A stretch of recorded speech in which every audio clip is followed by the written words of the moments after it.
Hello and welcome back. I'm Gord Lemon. And I'm Daryl Hemingway. To recap, I've had almost 25 years of Canadian real estate investing experience.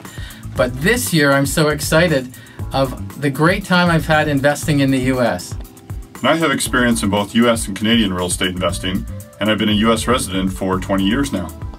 We're here to talk about US real estate investing and how Canadians have been taking advantage of, quite literally, the biggest real estate sales since the Great Depression, where both our investors and ourselves have experienced a ton of great deals.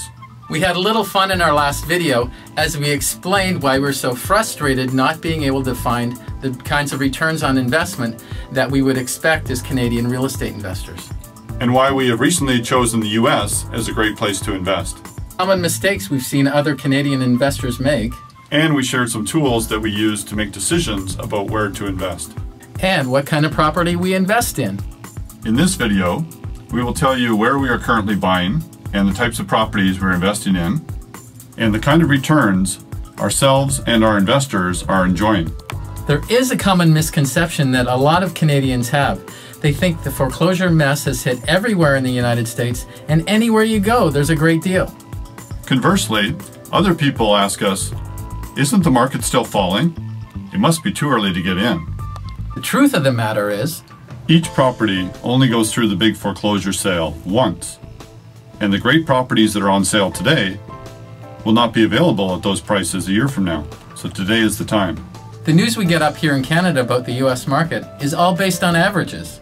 The fact is, different areas were affected differently. There's certainly amazing deals out there. You just have to know where to look.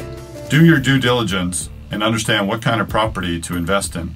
Too many Canadians have gone to certain places in the US just because it's popular. They've followed the herd down there, and some have gotten into some trouble.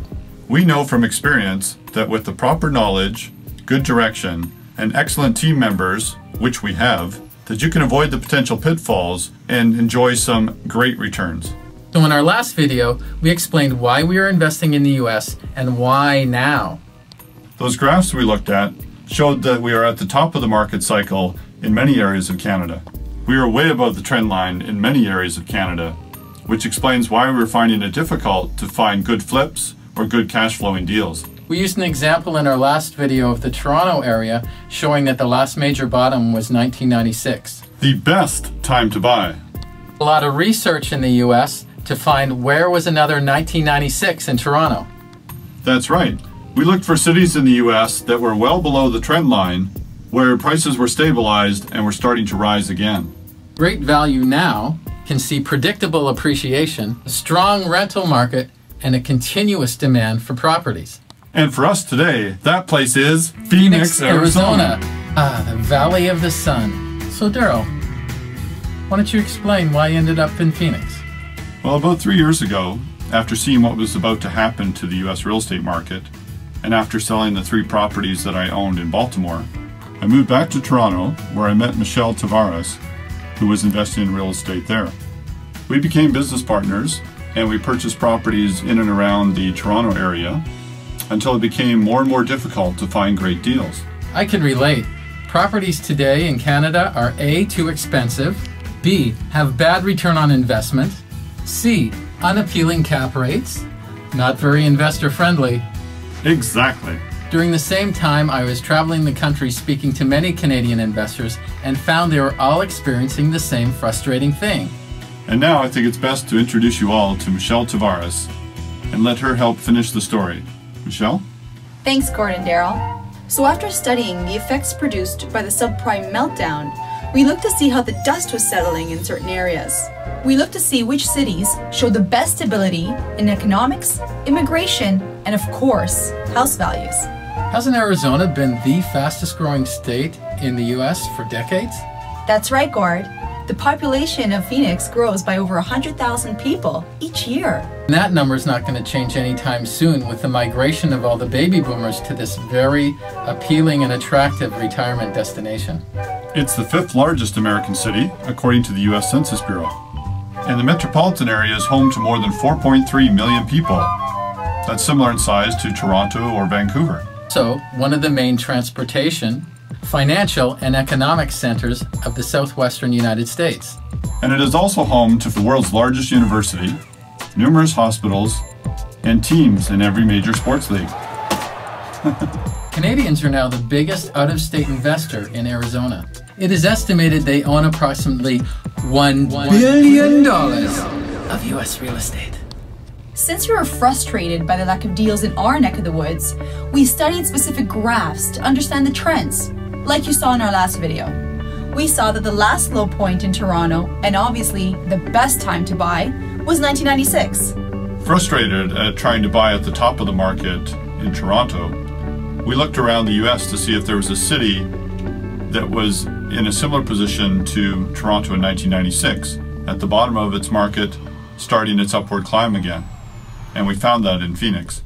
You can see that property values appreciated significantly during the boom, overcorrected last year, and are now settling into a slightly upward trend.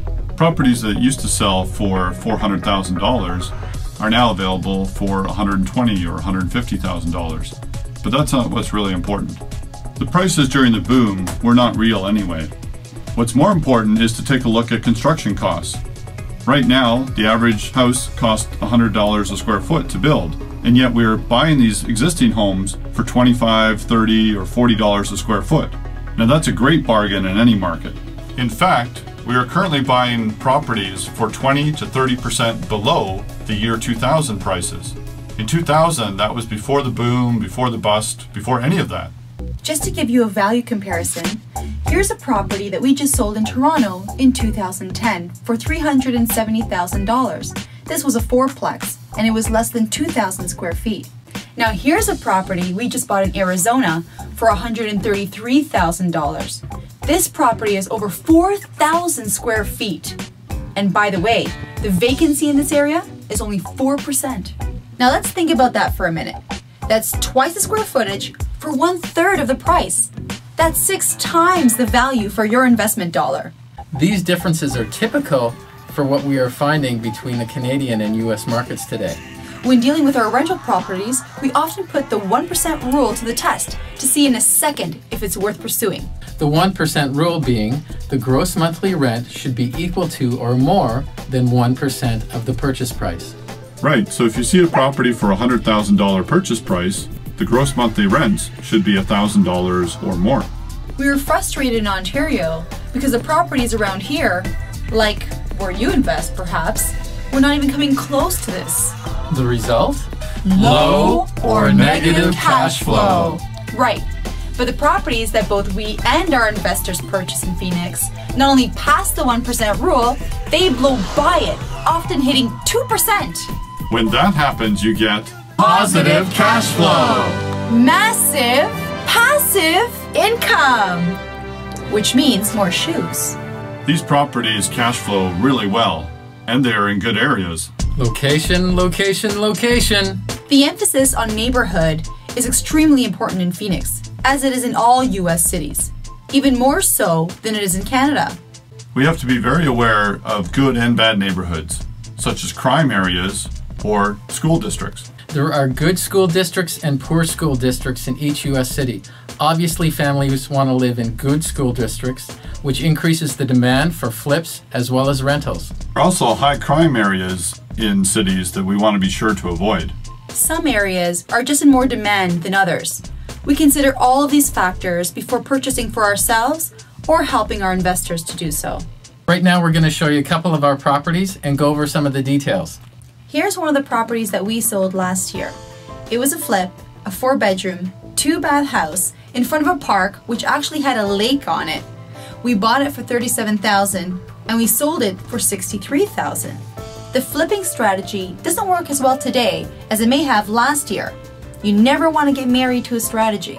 The properties we were getting at auctions at a great price last year have become more expensive. Banks are now raising their opening bids, and more amateur investors are in the market overpaying for auction properties. This makes the margins tighter and more difficult to make a profitable spread. So our current strategy is buy and hold because the rental demand is very high and the prices of the properties we're getting are very low, so the cash flow is fantastic. Here's a duplex built in 2007. Each unit is 1,200 square feet, 3 bedrooms, 1 bath, and this property cash flows at $750, and that is after mortgage payments and all expenses.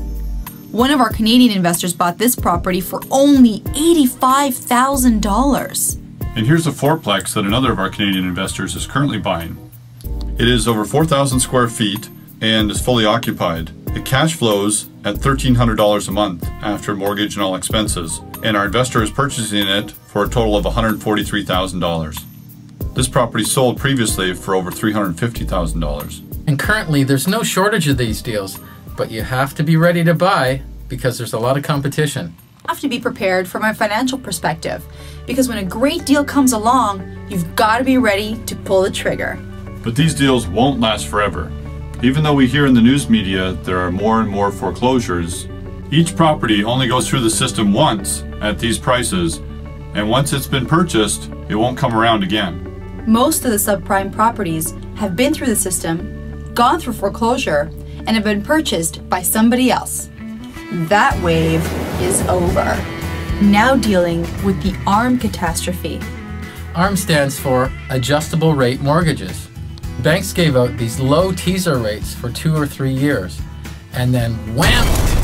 Everything adjusted and their rates went up significantly. People went from having a mortgage payment of, say, $800 per month to $1,500, $1,600, or even more after the teaser rate had passed. Ouch! So now that payments for people are doubling, they are walking away from their homes, putting the keys in the envelope, sealing it up, and mailing it to the bank. This is what they call jingle mail.